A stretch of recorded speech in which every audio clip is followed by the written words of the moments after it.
To my YouTube channel technical question hub. मैं हूं आलोक रंजन और मैं लेकर आया हूं डीआरडीओ टायर 2 का जो है पेपर जो 12 जनवरी को हुआ था।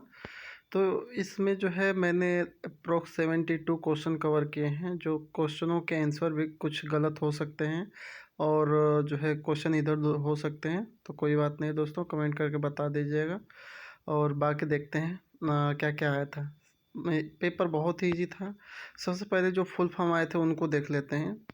पहला जो क्वेश्चन जैसे फुल फॉर्म का था, एनपीएसएच का फुल फॉर्म पूछा था, तो इसका नेट पॉजिटिव सक्शन हेड है। उसके बाद एलएमटीडी का तो लॉगरिथमिक मीन टेम्परेचर डिफरेंस है। इसका पर्ट का जो है project evolution and review technique, PERT chart हम निकालते हैं जब हम कोई भी प्लांट कमीशनिंग वगैरह करते हैं तो उसमें निकालते हैं। तीसरा था जो है, और बीओडी का पूछा था तो बायोलॉजिकल जो है बायोकेमिकल ऑक्सीजन डिमांड, सीओडी का केमिकल ऑक्सीजन डिमांड, टीक्यूम का पूछा था तो टोटल क्वालिटी मैनेजमेंट। ये जो है एक तरह से फुल फॉर्म बसाए थे 1 से लेकर 7 तक। उसके बाद फार्मूले बेस्ड क्वेश्चन थे, जैसे सोडा एस का पूछा था तो sodium carbonate Na2CO3, phosphoric acid का H3PO4, गिब्स फ्री एनर्जी का फार्मूला क्या है एक तरह से, तो del G equal to del H minus जो है डेल टी एस जो है ना। फर्स्ट लॉ ऑफ थर्मोडाइनमिक्स का पूछा था तो Q equal to del U plus जो है डेल डब्ल्यू। डार्सी फार्मूला पूछा था तो फ्रिक्शन फैक्टर इजकल टू जो होता है एल वी स्क्वायर डी और 2G जो होता है। नेक्स्ट है मोलालिटी का पूछा था तो मोल ऑफ सोल्यूट पर केजी ऑफ सॉल्वेंट। नेक्स्ट है इलियर्स नंबर पूछा था तो Euler's number is the ratio of pressure force upon inertia force.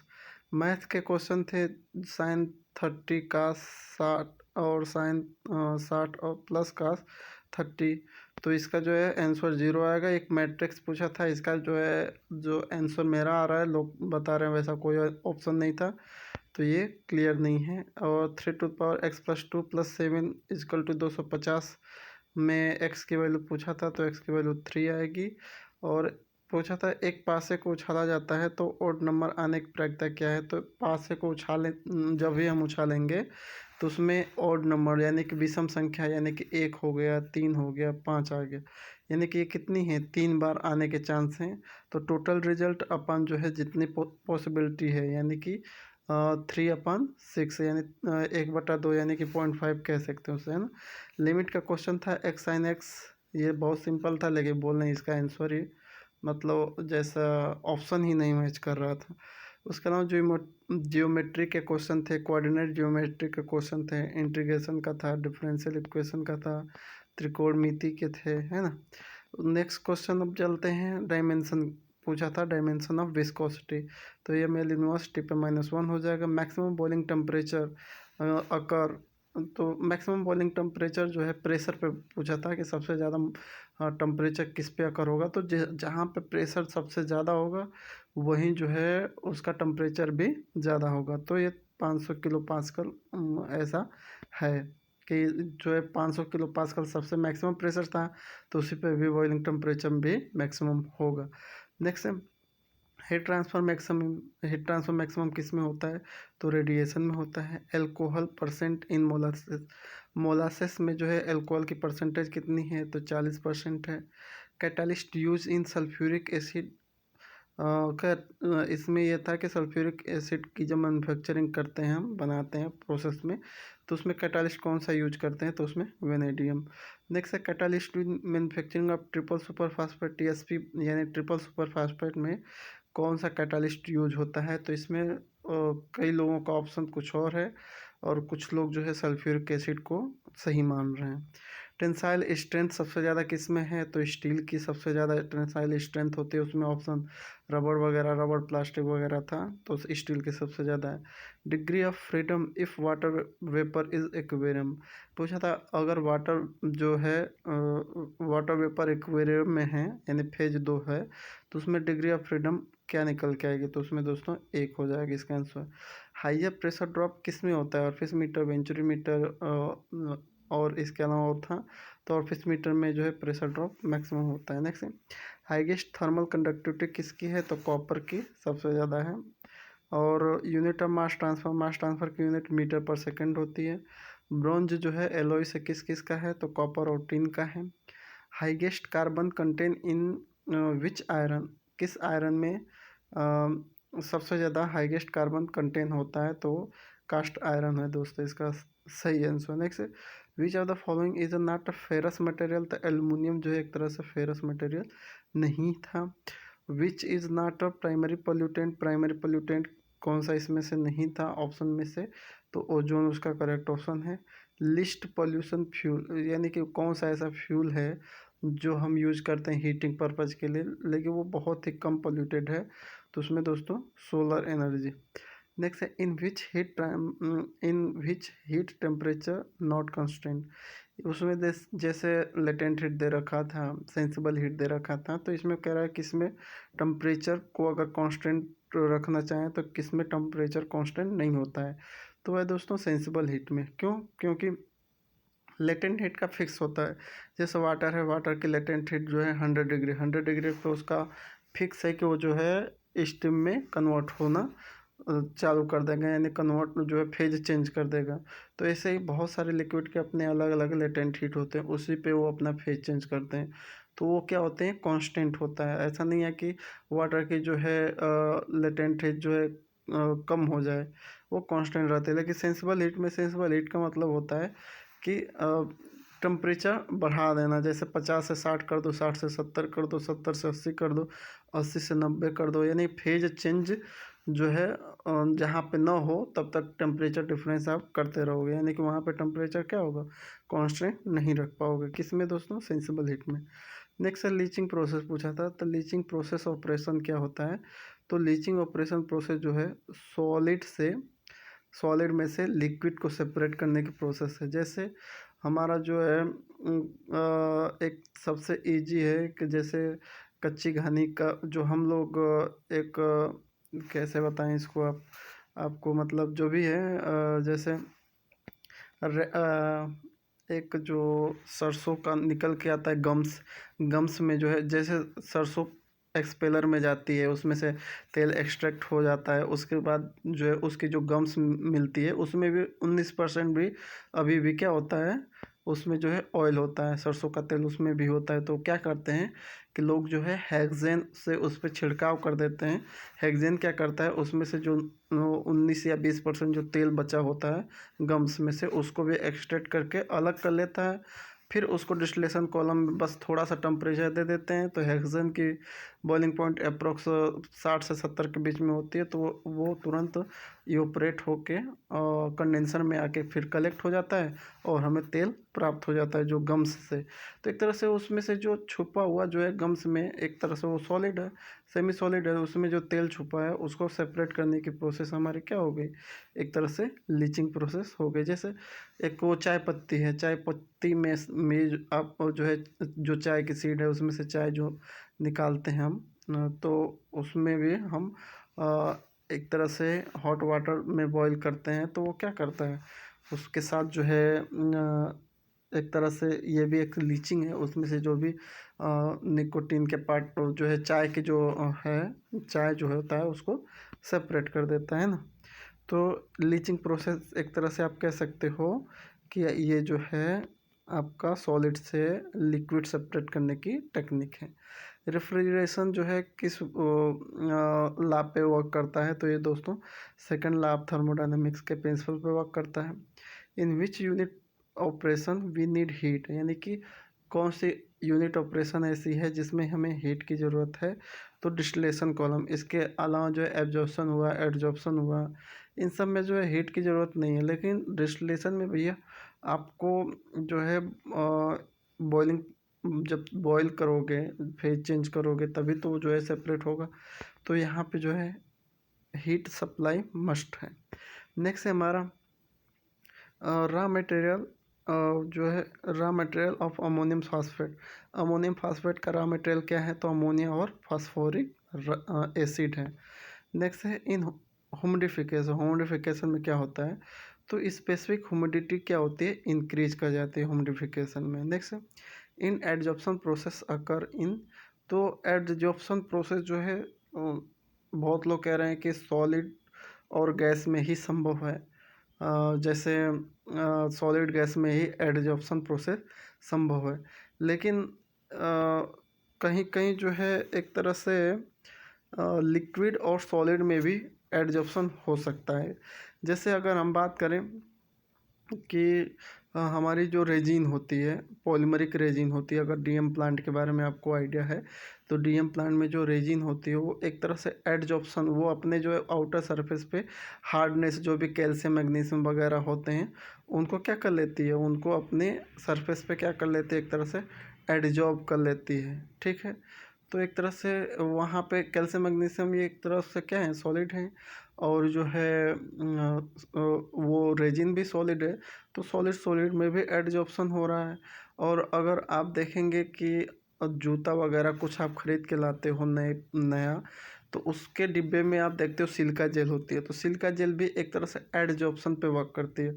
वो क्या करती है, डिब्बे में अगर कोई मॉइस्चर वगैरह एयर में रहता है तो वो जूते को क्या कर देगा, नम कर देगा, तो जूता खराब हो जाएगा, तो इसलिए उसमें सिल्का जेल रख देते हैं। वो क्या करता है, जो गैस में, जो एयर में हमारा एक तरह से एयर मीडियम में जो मॉइस्चर है उनको क्या कर ले रहा है, एडजॉर्ब कर ले रहा है।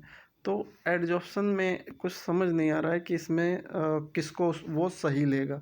अब उसके ऊपर है कौन सा वो लेगा, सॉलिड लिक्विड लेगा, लिक्विड लिक्विड लेगा, या लिक्विड गैस लेगा, है ना। नेक्स्ट क्वेश्चन है use of ammonium nitrate. Ammonium nitrate का यूज कहाँ कहाँ होता है, तो इसका बेसिकली जो है एक्सप्लोजन वगैरह बहुत जगह था, लेकिन आप मैक्सिमम देखें एवरेज में लेके तो अमोनियम नाइट्रेट का यूज हर्बिसाइड हुआ, इंसेक्टिसाइड हुआ, इन सभी जगहों में होता है। नेक्स्ट है विच फास्फोरस इज़ हाईली रिएक्टिव। इसमें से कौन सा फास्फोरस जो है बहुत ही हाईली रिएक्टिव है, रेड फास्फोरस, वाइट वाला जो भी है ना, तो इसमें जो करेक्ट ऑप्शन है वाइट फास्फोरस। वाइट फास्फोरस हमारा हाईली रिएक्टिव होता है। नेक्स्ट है विच गैस इज इनर्ट, तो आर्गन है दोस्तों। Rate of reaction mean, rate of reaction का मतलब क्या है दोस्तों, तो रेट इसका मतलब यह है कि rate at which the reactant of a chemical reaction form the product, यानी कि इसमें जो है प्रोडक्ट का फॉर्मेशन होता है। एनपीके एक तरह से क्या है, तो एक दोस्तों ये जो है मिक्स्ड फर्टिलाइज़र है। Which is not a continuous reactor, तो बैच रिएक्टर जो है कंटिन्यूस रिएक्टर नहीं होता। Activation energy is a energy, ये क्या है दोस्तों, तो activation energy is a minimum energy which the molecule must have before the reactant can take place. Reactant जो है जो है बिफोर, जो भी मॉलिक्यूल्स होते हैं उन, अगर वो रिएक्ट मतलब रिएक्ट तभी करेंगे जब उनको जो है एक्टिवेशन एनर्जी मिलेगी, है ना। पेपर एंड पल्प इंडस्ट्री में कौन से प्रोसेस यूज होती है, तो पेपर और पल्प इंडस्ट्री में जो है क्राफ्ट प्रोसेस का यूज किया जाता है। इसके अलावा पूछा था रेट कांस्टेंट क्या होगा, और के की वैल्यू दे रखी है जो है 0.693, तो रेट कांस्टेंट के की वैल्यू दे रखी है, और पूछा था कि what is it's half life, उसके हाफ लाइफ पूछा था, और रेट कांस्टेंट की वैल्यू दे रखी थी, तो उसकी वैल्यू जो है आंसर एक आ जाएगा। नेक्स्ट है पूछा था आयरन कार्बन फेज डायग्राम में एक्स एक्सेस पे क्या रखते हैं और वाई एक्सेस पे क्या रखते हैं, तो आयरन कार्बन फेज डायग्राम में एक्स एक्सेस पे जो है आयरन को रखते हैं, वाई एक्सेस पे जो है कार्बन को रखते हैं। ऐसे ही पूछा था कि which is heterogeneous reaction, heterogeneous reaction कौन सी है, तो आप जानते हो कि जो होमोजीनियस होती है उसमें फेज सेम होता है, सॉलिड सॉलिड सॉलिड, या लिक्विड लिक्विड लिक्विड, या गैस गैस गैस, लेकिन हेट्रोजीनियस में फेज चेंज हो जाएगा, सॉलिड और लिक्विड हो जाएगा, तो वो हेट्रोजीनियस है ना। तो सॉलिड में जिंक था, लिक्विड में HCl था, तो ये जो है एक तरह से हेट्रोजीनियस रिएक्शन है। नेक्स्ट है कार्बन ऑक्सीजन फेज डायग्राम क्या शो करता है, तो इसका ऑप्शन कुछ सही नहीं है, आप पढ़ सकते हो इसको अलग से कार्बन ऑक्सीजन फेज डायग्राम के बारे में। नेक्स्ट क्वेश्चन था कि fuel use in steam generation. Steam generation में जो फ्यूल यूज करते हैं वो क्या है, तो मैक्सिमम हम कोल फ्यूल यूज करते हैं। कोल फ्यूल एक तरह से क्या है दोस्तों, तो ये दोस्तों फॉसल फ्यूल है, जो है जीवाश्म ईंधन, जो करोड़ों सालों वर्ष पहले जो है सब कुछ नदी के अंदर जो भी अपना दब, जमीन के अंदर कहीं भी जो भी दब गए थे, तो वहीं जो है एक तरह से कोल का रूप ले लिया, है ना। नेक्स्ट है Y water is use steam generation. हम वाटर का यूज स्टीम जनरेशन में क्यों करते हैं, और कोई भी हम यूज कर सकते हैं, तो आप जानते हो कि एक तो वाटर बहुत इजीली अवेलेबल है, प्लस इसकी जो है लेटेंट हीट जो है बहुत ही हाई होती है, एक तरह से हीट एब्जॉर्ब भी बहुत ज़्यादा करता है ना। तो बहुत सारी रीज़न हैं, तो इसका कुछ खास ऑप्शन नहीं समझ में आया है, लेकिन ये मैंने लगा दिया है कि due to latent heat high. Next है heat transfer in metal due to, metal में हीट ट्रांसफ़र कैसे होता है, तो कंडक्शन जो है कंडक्शन के थ्रू होता है। नेक्स्ट है कि ऑक्सीजन क्वांटिटी कितनी होगी 90 kg के पानी में। 90 kg का वाटर है आपके पास एक तरह से, तो उसमें ऑक्सीजन की क्वांटिटी कितनी होगी, तो इसको सॉल्व करेंगे तो 80 आएगा। नेक्स्ट है relative volatility is best in case of, relative volatility सबसे अच्छी मानी जाती है किस केस में, तो उसमें ऑप्शन 1 था और जो है 1.5 से 2.5 था, 3.5 से ऊपर था, है ना। तो 1.5 से 2.5 के बीच में रहे तो रिलेटिव वोलेटिलिटी, तो सेपरेशन बहुत ही अच्छा माना जाएगा। एक पे तो सेपरेशन पॉसिबल ही नहीं है ना। नेक्स्ट है positive catalyst work, positive catalyst कैसे वर्क करता है, तो इसमें जो है पॉजिटिव कैटालिस्ट में दोस्तों क्या होता है कि रेट ऑफ रिएक्शन क्या हो जाती है, बढ़ जाती है ना। रेट ऑफ रिएक्शन को जो कैटालिस्ट बढ़ा देते हैं उसे पॉजिटिव कैटालिस्ट कहते हैं, और जो घटा देते हैं उसने निगेटिव कैटालिस्ट कहते हैं। नेक्स्ट है विच प्रॉपर्टीज शो थर्मोडाइनमिक्स प्रॉपर्टी, इनमें से जो है कौन सी जो है थर्मोडाइनमिक्स प्रॉपर्टी है, तो ऑप्शन बहुत सारे थे, डेंसिटी था, विस्कोसिटी था, रिलेटिव ह्यूमिडिटी वगैरह था, तो एंट्रोपी जो है करेक्ट आंसर है। नेक्स्ट है जो डाई यूज़ करते हैं वो किस इंडस्ट्री में यूज़ करते हैं, तो डाई का सबसे ज़्यादा यूज़ दोस्तों टेक्सटाइल इंडस्ट्री में, जो कपड़ों के रंगने वगने में करते हैं, कलरफुल जो कपड़े बनाते हैं ना। नेक्स्ट है कि जो है what we use for increase the viscosity of paint, कोई पेंट जो हमारा पेंट होता है, पेंट में अगर हमें उसकी जो है विस्कोसिटी बढ़ानी है ना, हम मतलब उसकी कम विस्कस वाला वो जो है पेंट है, तो उसको जो है हाई विस्कस वाला पेंट बनाना है, तो उसमें क्या ऐड करेंगे, रेजिन था वगैरह सब कुछ था, तो उसमें तो लगभग सभी का यूज है, लेकिन मोस्टली नेट पे सर्च करने पे जो है पिगमेंट को ही बता रहे हैं कि पिगमेंट और ऐड कर दीजिए तो उसकी विस्कोसिटी, उसका गाढ़ापन और बढ़ जाएगा। बाकी आपका क्या है राय है वो कमेंट बॉक्स में लिखिएगा। नेक्स्ट है working principle of evaporator, evaporator का हम यूज क्यों करते हैं और उसका वर्किंग प्रिंसिपल क्या है, तो सबसे बहुत ही ईजी था, एक to increase the concentration of liquid, liquid की कंसंट्रेशन को क्या कर देता है, इंक्रीज करा देता है। Next if we increase the temperature of feed